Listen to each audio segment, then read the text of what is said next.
Hello folks, I'm Christian Lamitschka for Country Music News International, and today we are at the Musician Hall of Fame. Next to us are Joe Jimbers and Snake. Welcome. Welcome to Nashville.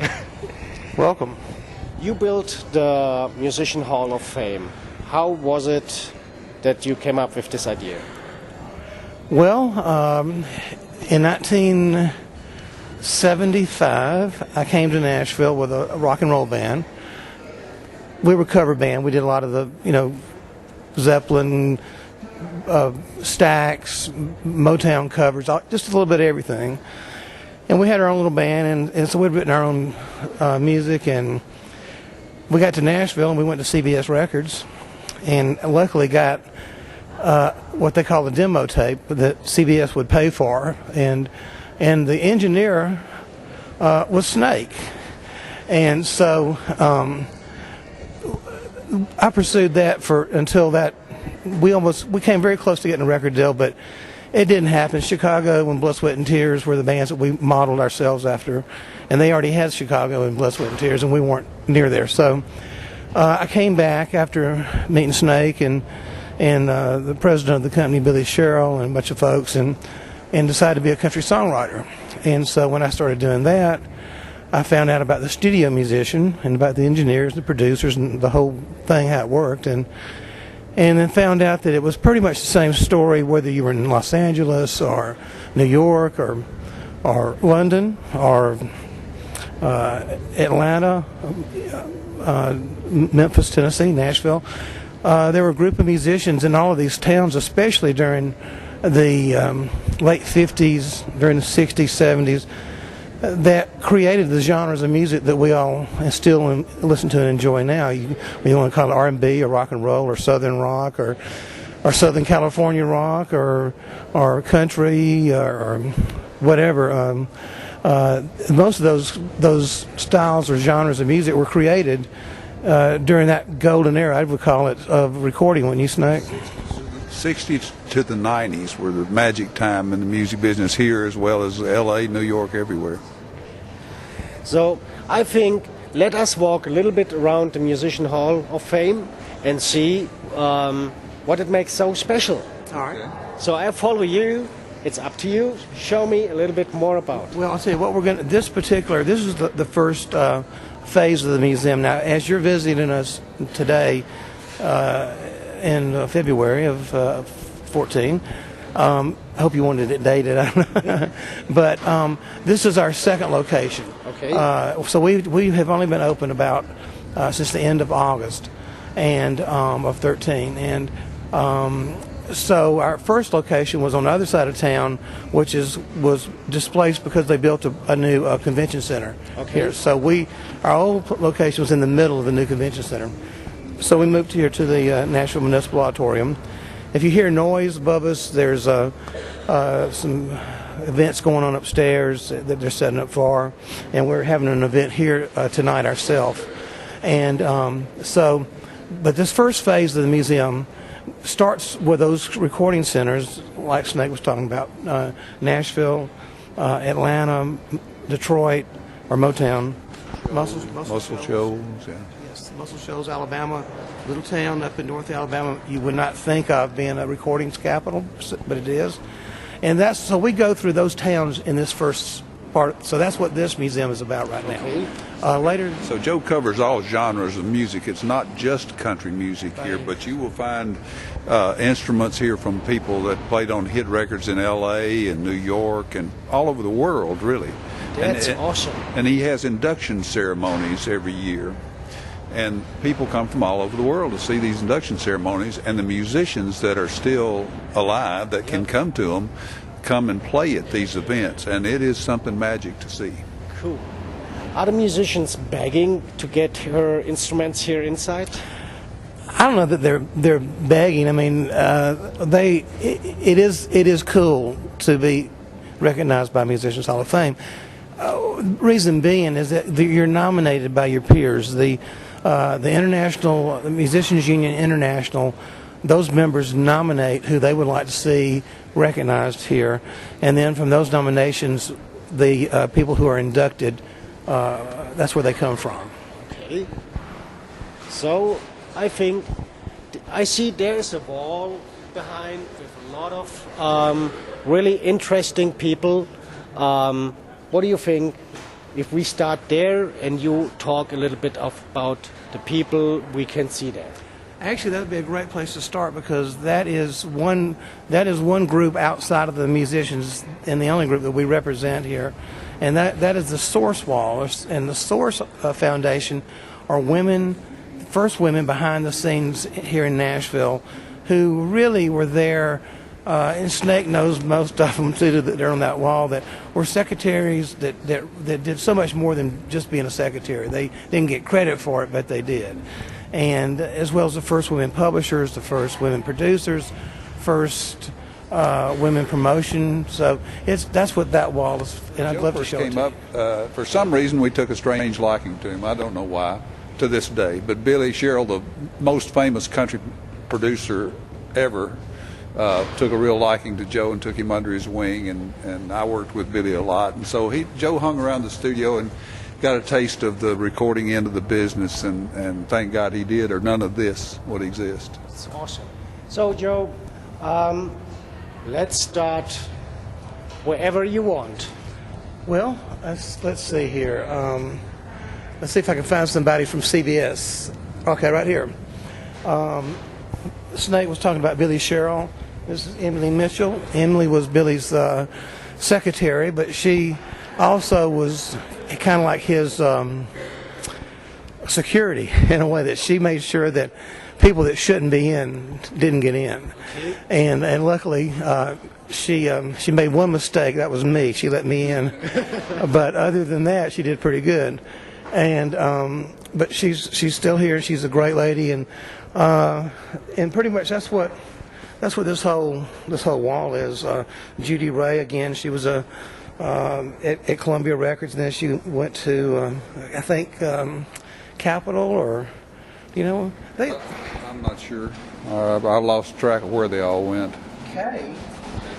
Kay Smith was at Columbia, and then she went to Capitol, and as soon as she went back to Columbia, and as soon as she retired, we just opened the museum, and she came straight here and has been here ever since. So Kay is great. She's administrative, getting the clearance for songs to be put in movies and all kind of things like that. So that's what they do it all, actually. There's just way too many of them here but a lot of the things they do are the same: management, promotions. A lot of artists will tell you that, and that's who when you see these artists in the pictures with these ladies, they'll tell you that a lot of them were instrumental in their career. A lot of times they were the ones that got them in the front door, and because they knew they were worth listening to. Well, by the whole people we see here, which is your personal favorite? Oh God, I couldn't do that. I would. No, no. Don't go there. Yeah. Okay, well, it was a try. Too many of them still are around and like us, and we don't. Yeah, obviously for me, Kay and Emily, Emily was a really close friend when I was just getting up here, and somebody that really, like I told them all before, any of these women that were in any of these record labels, they could have said, "Hey, that fat kid, get him out of here," and could have caused me a lot of grief. Yeah, they were more than just secretaries. Yeah. They were actually partners with the people they were working with, and a filtering system for the producers, to filter people out. And the producer got all the glory and the limelight, but it's these ladies that were behind them that actually made it run. I say too, there's a lot of these ladies that the producer would use them as their ears to the public. Okay. So when they would cut a song, when they got through with the album, they'd say, "What's the hit off this album?" And they would listen to what the women in there said, and they picked many a hit. And there are people now that make a whole lot of money that they can't do half as good a job as what they did. Yeah, that's true. Well, I saw there a picture of Brenda Lee, if I'm right. All right. Brenda, let us walk to Brenda Lee's place. Barbara Orbison. Yeah. Barbara Orbison we have here. Reba Cash Hancock. Goodness. Here we have now Brenda Lee. By the way, she's an awesome lady. That's my real opinion. Yes. So I know you have a bunch of stories about her. No, I had a friend that dated her when she was in high school. Quite a while ago when I was, but she's a very small person, but she's very dynamic, obviously. Still with us, and she was just on the ceremony that Joe had this last, what was it, a month ago or so. We had the induction ceremony, 2014. February the 28th. Yeah, we had the induction ceremony. January 28th, sorry. The 2014 induction ceremony, and she was one of the presenters, and very dynamic still to this day. Okay. Actually, Barbara Mandrell was inducted this year. She was the first lady to be inducted into the Musicians Hall of Fame. Okay. Because she is really a fabulous musician and steel player and saxophone, a lot of instruments. But so she, the person that she wanted to induct her was Brenda. And so that's why Brenda was on this year. Now, in 2007, when we did our first award show, Brenda inducted what's known as the Nashville A-Team, and that was the studio musicians, the original studio musicians that branded the Nashville sound, and a lot of those guys were still around in 2007, and they played on 60% of the hits you heard come out of the 70s and 80s. The A-Team, they were called. 50s, 60s. Yeah. You never worked with Elvis? No, he's one of the few. There's not many, but that's why he became so popular. I think he never worked with me. You're kidding. But he recorded here in Nashville, obviously at our studio, RCA Studio B. That's where he cut a lot of his hit records. Well, what would be one of the artists you like to work with? Oh, boy. I've worked with thousands. I mean, everybody from George Jones and Tammy Wynette to Merle Haggard to Toby Keith to Shania Twain to Elton John, pretty much anybody but Elvis. Well, that was a milestone you missed. Yes, it was. Like I said, he wouldn't have been the star he was if he had worked with me, probably. A lot of pictures Yeah. from Elvis. We can see here. Asia Records tapes. This is an art collection that was done by Betty Harper. Betty is one of the few people that are allowed to do this by the Elvis Presley Foundation or estate, whatever. And so she's been doing this all her life. I think these right here are maybe some of the very first all this is hand drawn. All these are pencil drawn. Wow. Cool. And so she's been doing this for, golly, probably 50 years, I guess. A long, long time. And matter of fact, I just saw her on TV.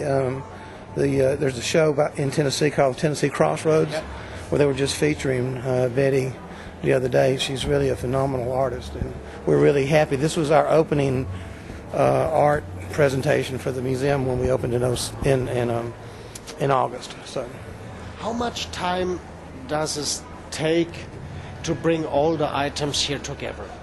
Years? Yeah. You're talking a long time. Yeah, it's still growing. I mean, it's ever changing. It changes constantly. Yeah. So, what do we have there inside? Well, the room that we're going to enter here in just a second it's called the Edison to iPod room. Okay. So it's the evolution of recorded music in machinery, as far as tape recorders, radios, record players, that type of thing. This is what we used to record on. This is a 24-track analog tape machine. Okay. This is what we recorded on in starting in about the 70s and 80s. That were the good old days. And then it went out to digital after this. But and some people still record on analog tape, but I spent a many hour working with one of these machines right here. Well, and I actually started on this machine. No, that's a little before my time. I'm not that old. But yeah, that's an old cylinder recorder, looks like. But it's probably really old. Yeah. But I mean, he's got some old phonograph record players here. Well, that's nice. That would be probably a first CD player. Yeah, look at that. Oh, remember these? These used to be in all the diners and stuff. Yes. When you go in. Yeah. That's pretty nice. Yeah. So let's see what we have here all. My goodness, what a collection. Old jukebox. He's got tons and tons and tons of stuff here. Look at this old round television set down here. Wow. Unbelievable. Yeah. Edison to iPod. Yeah, that's a good explaining. So I remember I have something similar at home. Yeah. Long times ago. Right. Was playing DJ a little bit by myself. Sure. My younger days. A theater going in here that has motion picture running on or something, especially his the awards shows. They would usually show clips from all the award shows he's had, and they're unbelievable. I mean, he had everybody from the L.A. Wrecking Crew here to Booker T and the MGs and all that stuff. It's fantastic to see all these different genres of music come together and perform in one place at one time. You'd never be able to see that anywhere else, except here. And he does it every year. So anybody that's thinking of coming here, that would be a good time to come, is when he's going to do his presentations. And I don't know if he knows when the next one's going to be. We'll have to ask him. Okay. But if you're ever going to come when that presentation is going on and they're awarding the new inductees, and you'll see more talent from different genres of music than you will ever see in any other location at any one time. How Nashville got its name, Nashville. So that starts with the Fisk Jubilee Singers, and playing in Europe, the Queen of England heard them singing back in the 1800s, and was so taken with them that she said, "You must come from the Music City of America, being Nashville." So that's how Nashville got the nickname Music City.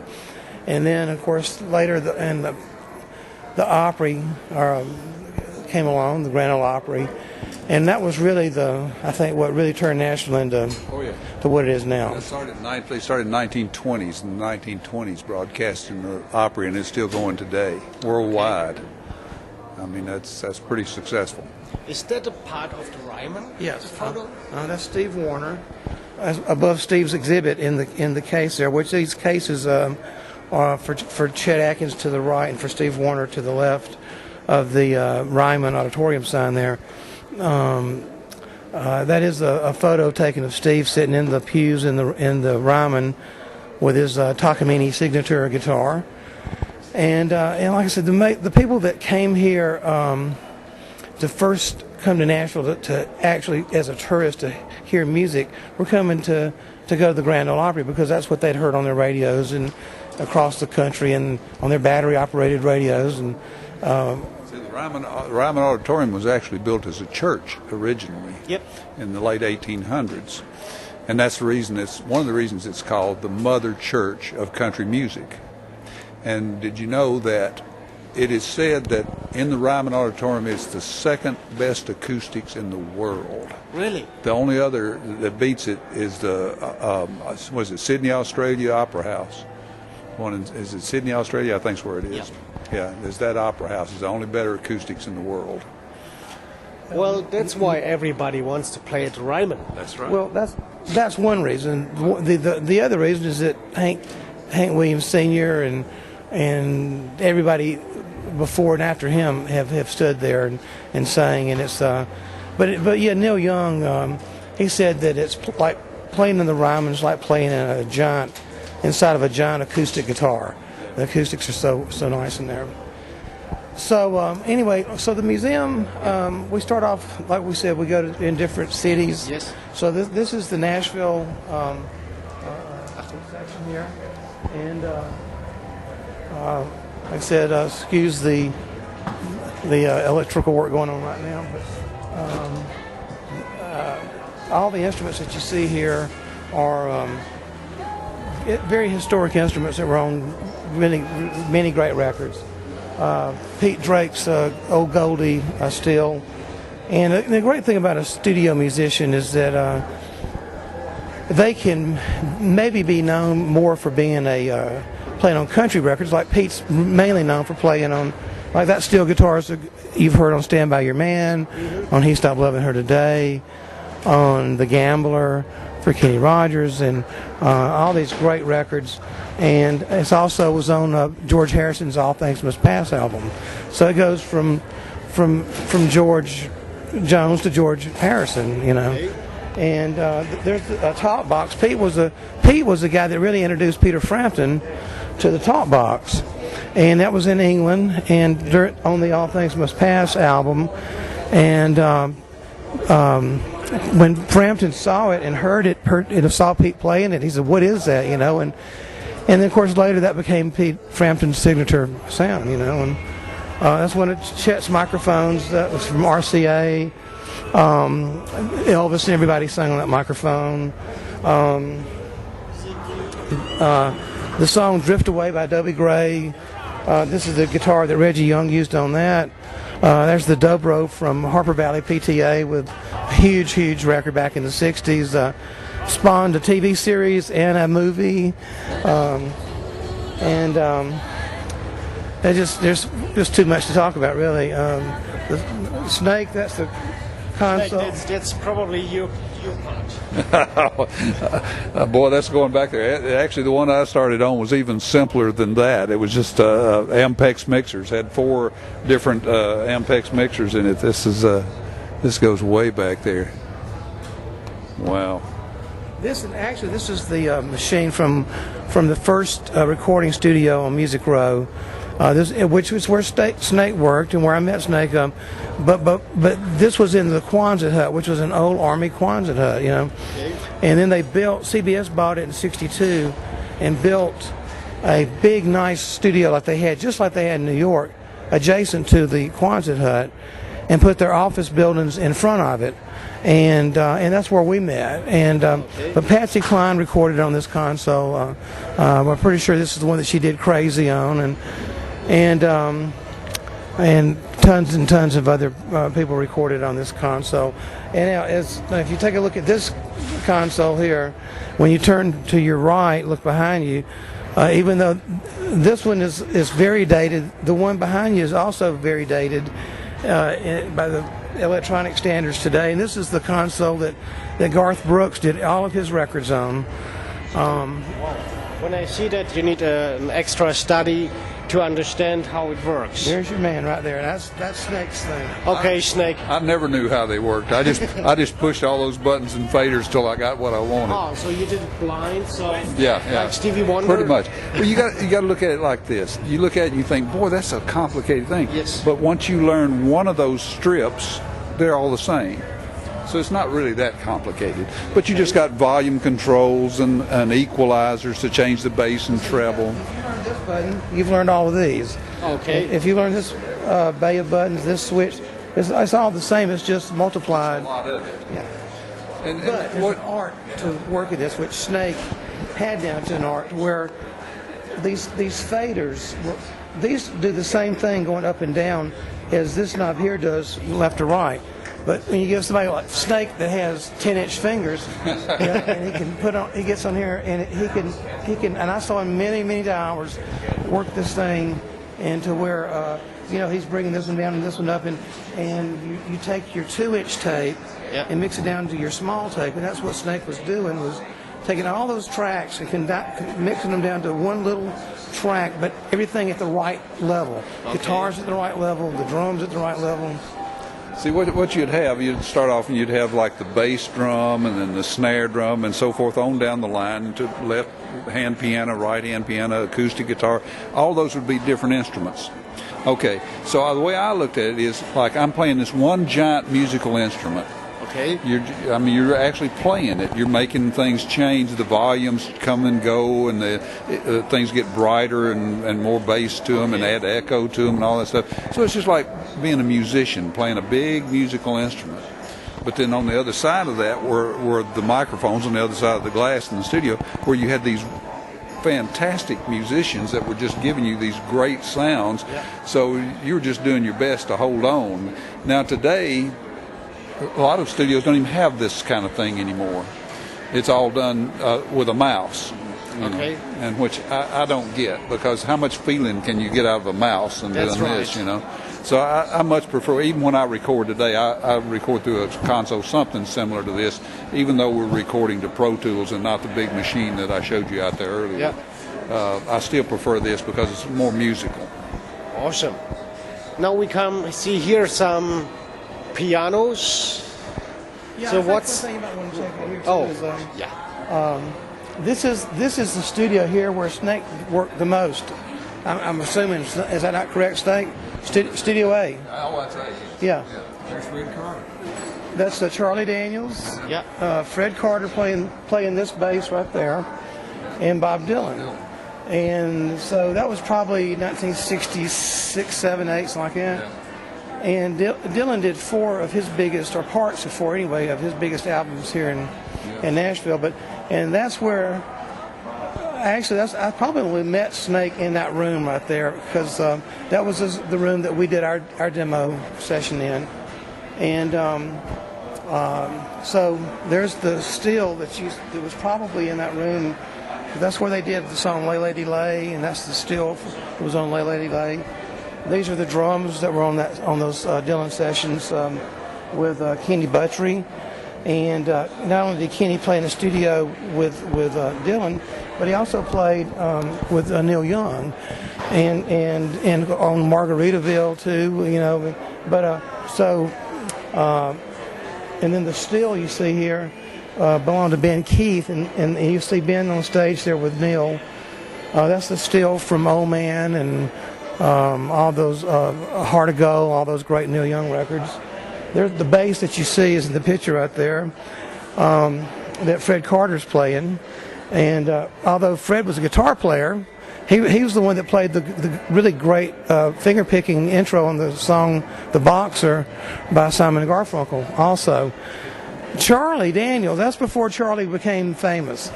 And this is the guitar right here that Charlie is playing on the session. And Charlie asked Bob Dylan's producer, his name was Bob Johnston, can I play on one Bob Dylan session? And then Charlie told me this himself. And he said, I just want to play on one 3-hour session. So Bob Johnston booked him on the session. And when his 3 hours was up, he said, I'm putting my guitar back in the case. And I hear Dylan say to Bob Johnston, where's the guitar player going? And Bob Johnston, I'm assuming, did not want to tell him. He's a friend of mine. I just put him as a favor on your album. I think he just said, like, well, I got you somebody else coming in. And Charlie said, I heard Dylan go, I want him to stay. And he said, when I heard Bob Dylan say that he wanted me to stay on the album, that was the moment I felt validated, and I knew from then on I was going to make it big in the music business. And that was his pivotal little moment right there. If you're a Neil Young fan, if you look on the back, on the inside of the Harvest album, this is the drum set you'll be looking at, and that's the steel guitar you'll be looking at inside the barn. They had took a picture inside of Neil's barn out on the farm. And so a little trivia there. That's a lot of history. Incredible Wow. stuff. I mean, there's right. so much in this place like that. Wow. All right, this is the piano that Snake should know a whole lot about. This was in the Quonset hut in CBS. Yeah. Hargus Pig Robbins played this piano on Behind Closed Doors, Most Beautiful Girl, all the George and Tammy records, and I mean, this is the piano that you'll hear on those records right there. My goodness. And you saved all the items. Well, you know, I mean, actually, that piano belongs to Jerry Bradley. Jerry is Owen Bradley's son, and Jerry was a great producer in his own right, but over at RCA Studios. But his dad, Owen, started Music Row by building the Quonset hut. First studio there, and not only was it the first studio, it was the first business on Music Row. It was all homes. Yeah. And so yeah, I mean, he had this piano. That piano was in Studio A, where Snake mostly worked.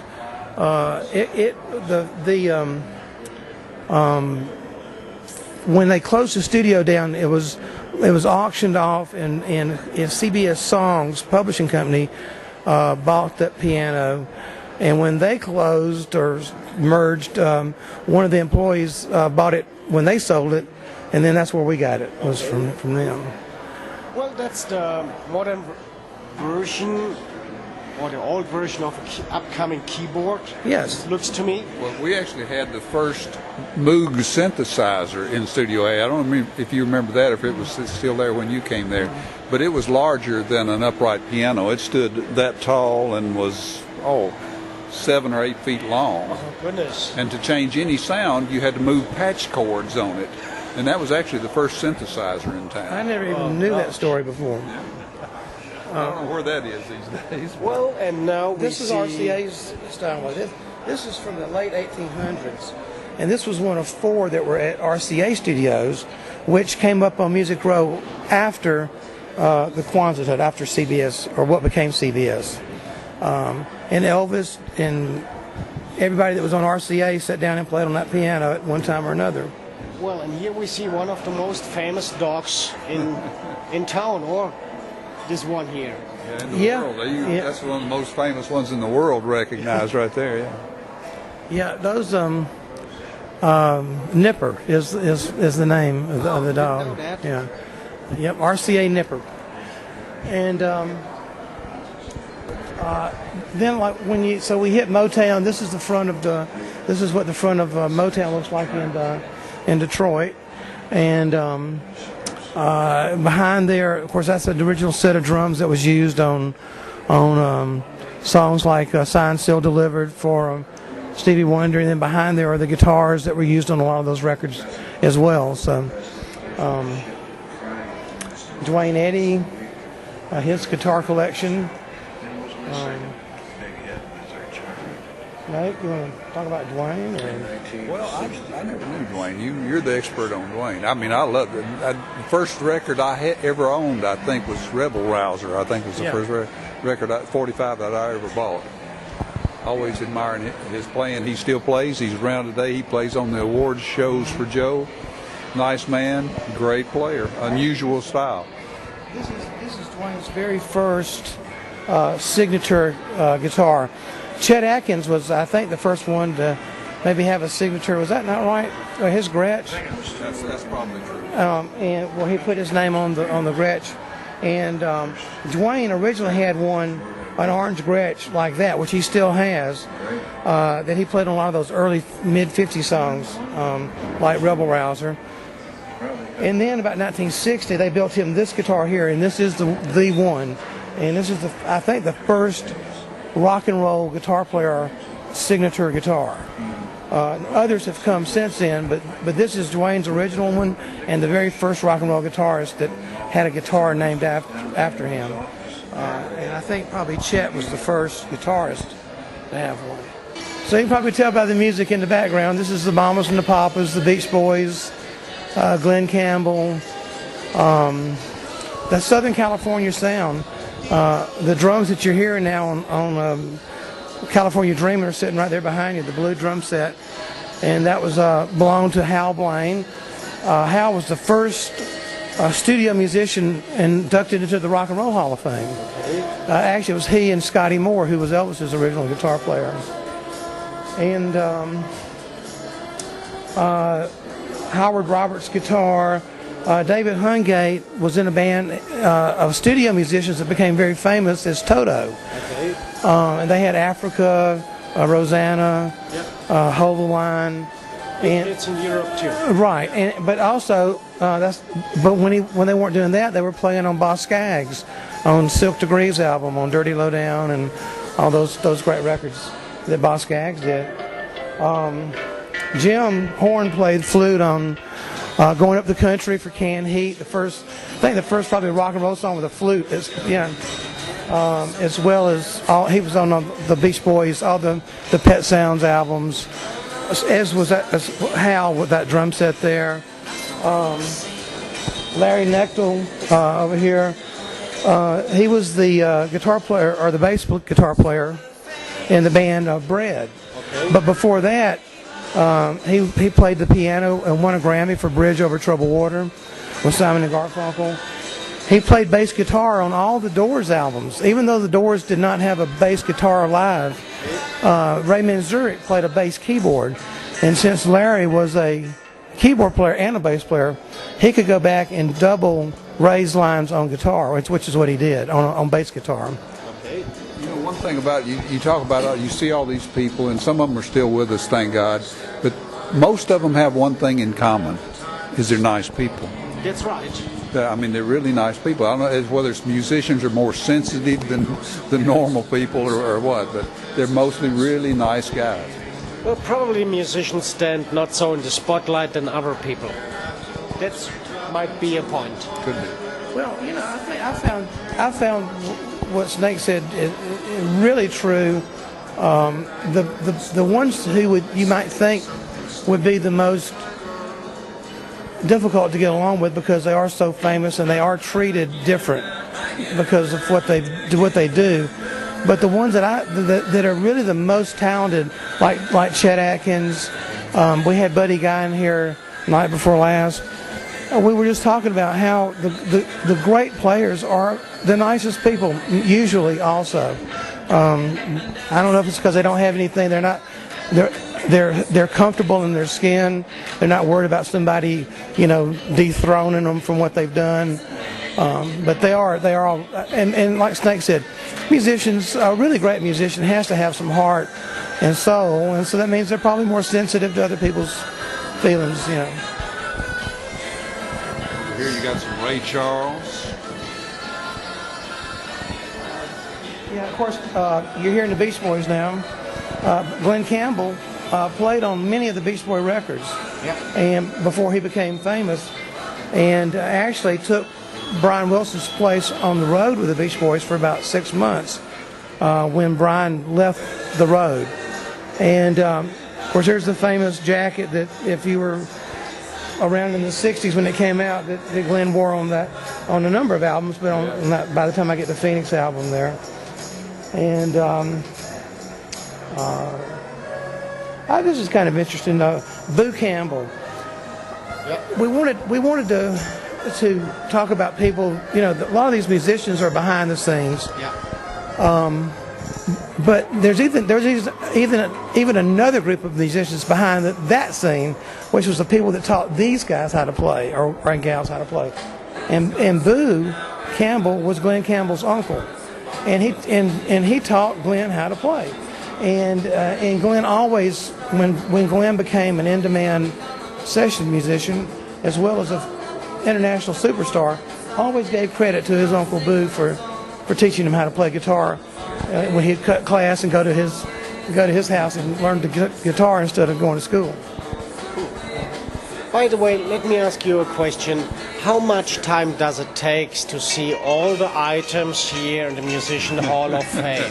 According to how quick you can read, and if you really studied every instrument he has in here, it'd take a day. It'd take you a good day to go through. I'll say this: if you're on a time limit, I think the average day for most people is around an hour and 45 minutes in this first section. Well, and if might be they have luck to catch you on the door and you walk around with them, how much time they have to spend with you together by all explaining which instrument. It would take. I mean, you could easily spend a day in here if you really, really wanted to. Yeah, just studying all the photographs and all the instruments and the machines you've seen and everything. I mean, there's so much here. Yeah, and in this room here, there's the bass guitar from Bridge Over Troubled Water. Okay. This was the bass guitar on all the Carpenters records, on all the Mamas and the Papas. It was on Lucille for Kenny Rogers, one of the biggest country songs ever. It was on Sound of Silence and Scarborough Affair, all those Simon and Garfunkel records. Here's the list. The Carpenters, Kenny Rogers, Simon and Garfunkel, the Mamas and the Papas, Gary Lewis and the Playboys, The Fifth Dimension, Up, Up and Away, and Aquarius, the Turtles, the Monkees, Gary Lewis and the Playboys, and then when he moved to Nashville, he played on 140 or so more top 40 country records, not even completely out of this room, So. See, back in those days, the recording industry functioned differently in all genres, and especially in country music. I might work with in the mornings I might cut George Jones. In the afternoon I'd have J.J. Cale. That night I'd have a television pre-record. I mean, the variety that these guys could play was staggering. They could play anything. They could play jazz. Okay, we got a jazz session this afternoon. Now we got a country session. Now, so the musicians were so great they could just change genres of music like that. And we did. I mean, we worked with different people all during the day. Now it's pretty much, you know, everything's done in a block. Well, somebody go in, they'll record it for a week and just with nothing but these people. But that's not the way it used to be. It changed just minute by minute. The music business ran so fast. Songs were created so quickly because they were needed so bad, because most of the artists of that era didn't write their own songs. So this town was just eating up songs, so you had to have a lot of songwriters. Now, most of the artists write their own material. So that has changed the music business drastically, as well as videos and everything else that has changed it, some for the good, some for the worse. But this was the most exciting time period, 50s through the 90s, because it just moved lightning fast. And we worked 12, 16 hours a day, every day. Yeah, you were at CBS. Your shift ended at 2 o'clock in the morning. Oh, yeah. Let us go to the next room.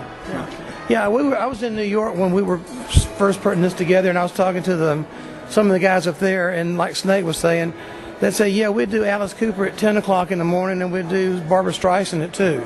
You're talking about jumping from one place to the other. Like I said, we have unknown players in here, and we have Jimi Hendrix. That's one of Jimmy's guitars. We have, actually, the picture there, a lot of people don't know this. Snake knows this because Snake would see Hendrix here in town when he was living here. But Jimi Hendrix says this is the town that he learned to play guitar in. And he used to live about 4 or 5 blocks from here on Jefferson Street. He and the guy in the middle there, Billy Cox, the bass player. But that picture was taken, that's one of the earliest pictures of Hendrix taken in a band. And that was taken here in Nashville on Printer's Alley.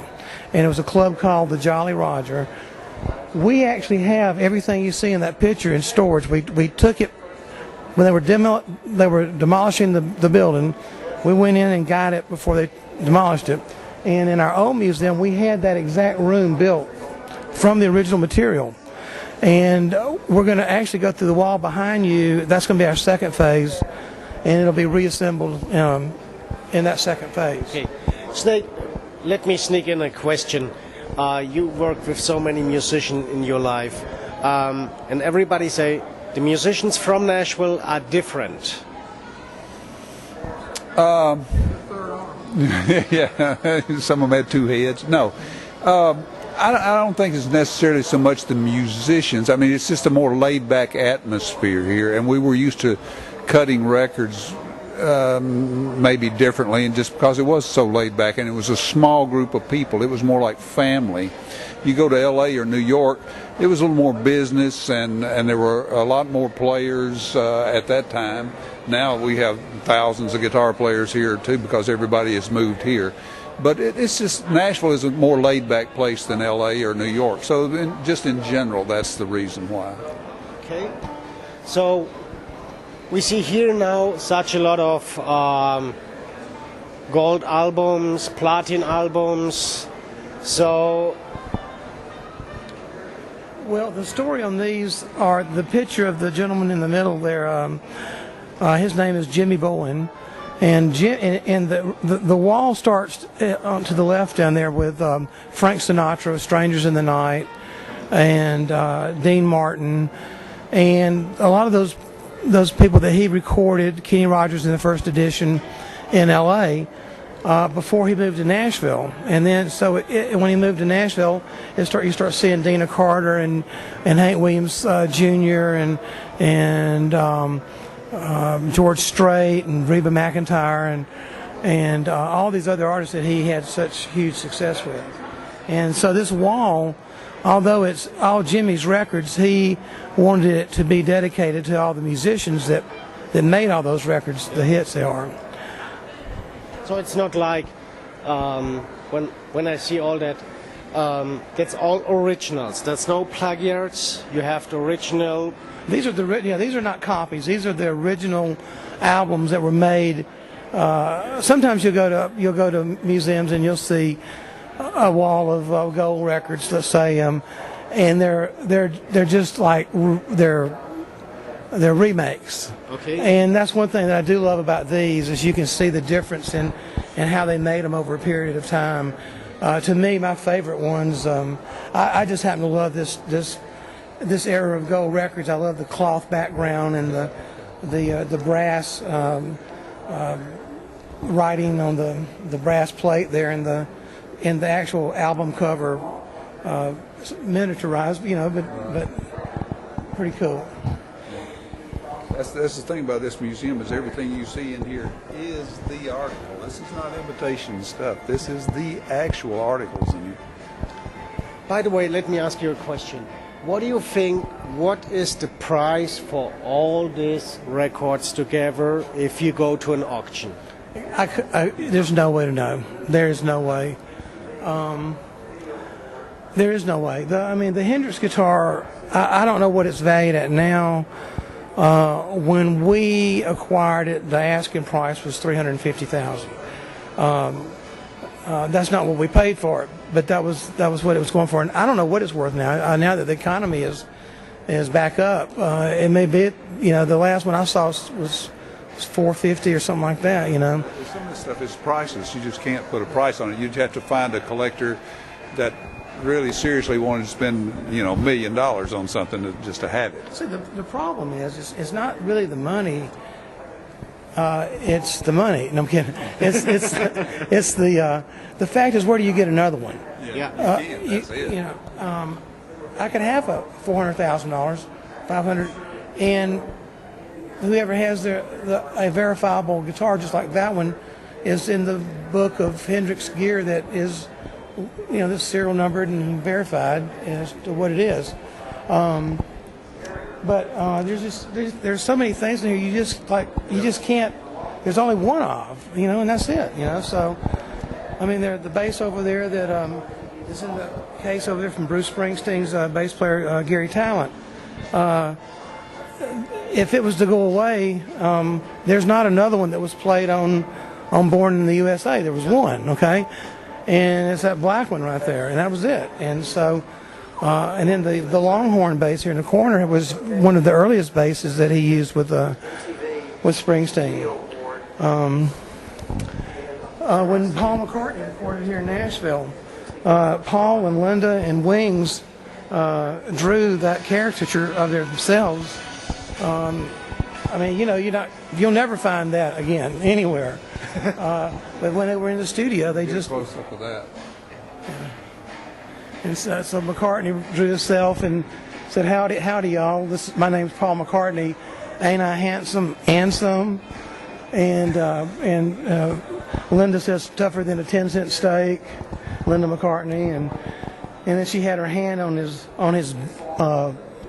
she says bum, hand on the bum, referring to Band on the Run album. This is Michael Jackson's actual gold record that was presented to him by Berry Gordy. In 1970 for "I'll Be There," which was my favorite song that they did as a band. Adjacent to it was his manager's gold record for Billie Jean. The chair there. That's from the Ed Sullivan Theater.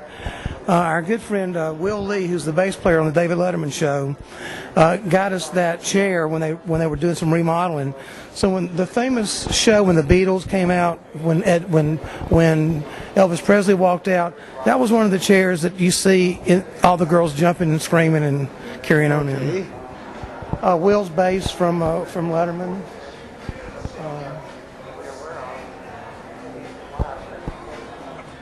Guitar there was used here up in Muscle Shoals, Alabama. That was used on a song called "Sailing" by Rod Stewart, big record. These guys, when you hear the song "Sweet Home Alabama," Yeah. it says Muscle Shoals. It's got the Swampers, and they can pick a song or two. This is the Swampers right here. These are the studio musicians who Leonard Skinner was referring to in the song "Sweet Home Alabama."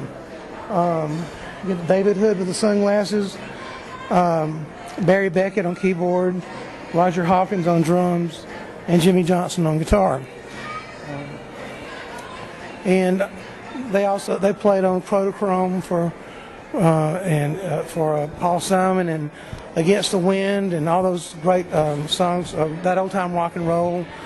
And this is what the studio looks like. It's on the National Historic Register, and this was an old casket storage building that they turned into Muscle Shoals Sound. The Rolling Stones came here and recorded Brown Sugar and Wild Horses as well. Oh, cool. Yeah. Oh, yeah. Townsend tore this guitar up on the Quadrophenia tour. But I'll tell you something else. This is also, you see all the lines in here? Yeah. We had a flood here in Nashville in 2010. And it survived the flood, but it definitely took its... But the thing about it was, Pete had already broken the neck off the guitar and the headstock. Yeah. So they had put it back together, and if you look behind here, you'll see the black paint where they do a repair that they paint it black. Okay. But this damage here, all this was done from water. Okay. That guitar looked just like this one, which is almost the identical guitar, same year, that belonged to Steve Lukather. Luckily, this was not in the flood, and Steve would have never broke the neck off his guitar because his dad bought him this guitar when he was 15 years old when they couldn't afford it. So it means everything to him that his dad would have done that for him. And here he is playing, of course, this black and white photo. But when you hear the song Hold the Line, and you have the great guitar lead in there, this is the guitar that Steve is playing on it. Steve's on tour right now with Ringo and the All-Star Band. One thing I've noticed about Europeans especially, they know more about all this stuff than American fans do. They study this stuff. That's true. I've had Europeans come over here and tell me records that I'd engineered that I didn't even know I engineered. It's amazing. This is Atlanta, Georgia. A lot of people don't realize that Atlanta had so many great records that came out of there and great musicians. Joe South being one of them. And this is the guitar that Joe played on the record Games People Play. And as a studio musician for other players, Joe played this guitar on Chain of Fools for Aretha Franklin. On records he produced like Cherry Hill Park, which he also wrote, or Hush, which became a big record for Deep Purple as well. He played this on Sound of Silence with Simon and Garfunkel. Played it on this song here, Down in the Boondocks. Ray Stevens started I Love the Nightlife. It's done here in Atlanta. It was big in Germany too. Yeah. Dickie Lee. Yeah. And this was started by Bill Lowry. Okay. The song you're about to see that sitar on the Ed Sullivan Show with right now. There it is, and that's the guitar you're looking at right there. Okay. It must be a hard job to find all the old videos. Actually, that was the easy part. Oh, okay. I had to go find Joe to get that, to get the guitar. And then, so this is in this over here where Bill's desk is, and this is a recreation of Bill's office. Oh, okay. This is his actual desk, and these are the gold records that were behind his desk. And these were from the 60s and 70s. But in the 90s, Bill rebuilt their studio, and all the rock bands came to Atlanta. E Street Band, Bruce Springsteen, Bob Dylan, Smashing Pumpkins, the Black Crowes, Papa Roach, Limp Bizkit, Stone Temple Pilots. All their big albums were done in Atlanta. Aerosmith, Rage Against the Machine. Bebop Balula was the first song that Bill Lowry published, and it was recorded here in Nashville in the Quonset Hut. Okay. So here we come now to... This is a replica of the inside of Sun Studios. It's not exactly, but it's pretty close to it. The cash letters here were used on the CMA Awards show about 4 or 5 years ago when they did a tribute to Johnny Cash. We could have made them, but since we could find the real ones that were on the CMA show, every year that goes by they become cooler. You know. Oh, okay. There's an original parking sign from the Johnny Cash TV show that was done at the Ryman Auditorium that so many great people were on. Now the film you see there That's in Memphis, and the guy in the car with us is Marshall Grant. Now Marshall has passed on since then, but we have on film Marshall taking us to the exact places where they met, where they rehearsed, where they came up with the sound, where they recorded, where they played their very first job. Everything's on film. It's the only film like it anywhere. So can people order something of this, what you show up here, Not like yet. the videos? No, not yet, but they can definitely come here and enjoy and see them. And so when Elvis first walked into Sun Records, he would have walked in that door at Sun, and the lady sitting at that desk was Marion Keisker, and anybody could walk into Sun for $4 and make a record. That was Sam Phillips' big thing. We'll record anybody, anytime. And the machine that they would have recorded on was this one right here. Oh, okay. And so when Elvis walked in, this is the machine that Elvis cut his very first record on. And Scotty Moore verified it for us as well, and Scotty was there. And but not only did Elvis record on this, however, when he did walk in that front door, and Marion, he wanted to make a record for his mother for her birthday. It was called My Happiness. So Marion was the one that was in there and recorded the record. And so when you sing in here, it cuts the record. You give $4, they give you the record, you walk out, right? Yeah. Well, she had his name and number, so when Sam Phillips said, I need to find a white kid that sounds soulful and black, she said, how about the kid with the sideburns, you know? And so after a couple of weeks, she talked him in to giving him a try. Yeah. And she had his phone number, and so they had Scotty Moore, who was a friend of theirs, and had recorded it some before, had him call up Elvis. Yeah. And invite him to Scotty's apartment and to audition him, because Sam didn't want to get stuck with him in the studio if he wasn't any good. Yeah. So they all lived in the same projects, low-income housing in Memphis. And Elvis came over to Scotty's house, knocked on the door, and Scotty said, my wife at that time opened the door up. Elvis had on a white tuxedo shirt, pink pants, white shoes, and his hair greased back, and she didn't want to let him in the apartment. And so she did, but she left and went down to Bill Black's apartment and stayed with his wife, Bill Black being the bass player. They auditioned Elvis. They called Sam back, making a long story short, said he's good. They took him in the studio, and Elvis broke into That's All Right, Mama, and that's what Sam heard. He did not like him singing the old country songs. Matter of fact, he said, okay, guys, that's enough. We'll see you later, which Scotty said meant get him out of here. I don't want to hear anymore. It wasn't until they stopped doing that and Elvis by himself started playing That's All Right, Mama that Scotty and Bill picked their instruments up and started playing. Sam busted through that door and said, what's that?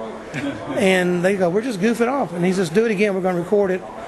Dewey Phillips, no kin to Sam Phillips, played it on the radio station in Memphis. Phones rang off the hook, and there's never been the same. History was made. So Johnny Cash, you can see him playing this guitar here. Now, that's a very little guitar.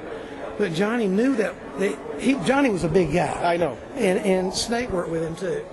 And when he walked in a room, he did suck the air out of a room. But he knew that playing a little guitar made him look even bigger on stage. And so he would overplay. And you can see the pick marks on the pick guard where he missed the pick guard from strumming heavy. And that's Luther Perkins' 1963, I think it is, Esquire. Very famous little cabinet right here. Cool. And you know what? I'm going to do it really quick here. This is the front of Sun. So if you're in Memphis and you see this, you need to go in there. It's only $10 to go in, I think, 10 or 14 bucks. It's just like it was when Elvis walked in, and it's not recreated. It's the actual building, the actual floor, everything. This is Steve Cropper's very first guitar that he learned how to play with Booker T and the MGs. That's the guitar he learned to play on over there. This is the drum set that was in Stax. Okay. And so when you hear the song Knock on Wood, you better knock. This is the snare drum that you're listening to. And a couple of these drums are the original. There's a couple over here that were added on later.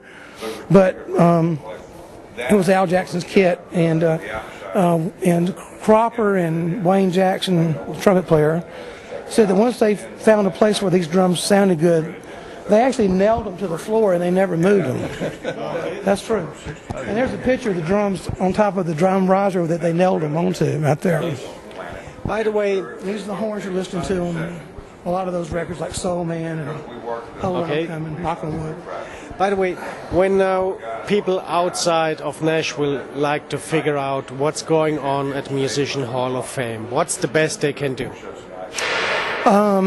Well, they could just go to our website, musicianshalloffame.com, and or they can email us at Musicians Hall of Fame. They can email Joe at musicianshalloffame.com, and somebody will get back with them. So it was a pleasure to go around with you here, and I believe we can spend more hours here by the next time, because you both have stories I never heard before. Most of them we can't tell you, but that's all right. Okay, well, folks, we're sorry, but, well, when we find a good time, might be they share some stories you never heard before again. So I would like to thank you. Thank you, Christian. See you next time, and such a lot of success with the Musician Hall of Fame, and let's pray that you never get a flute again. Thank you. Thank you.